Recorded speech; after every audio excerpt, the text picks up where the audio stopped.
Hi everyone and welcome back to another video. Today I'm going to show you how you can change your avatar on Snapchat. Your avatar is basically like if you go onto Snapchat and you're in and you see like your friends over here. This is basically your avatar, how your friends see like the graduated thing, the how they look, how he looks bored and he has the halo above him. I'm going to show you how you can change it. It's pretty easy, and I'm going to show you how to change a couple other options with it as well. So once you're Snapchat, you're going to go on the top left corner.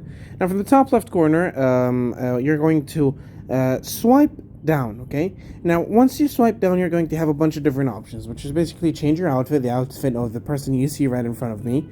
Okay. Or pose and background, which basically pose of your bit emoji or your avatar. This is something that you can change.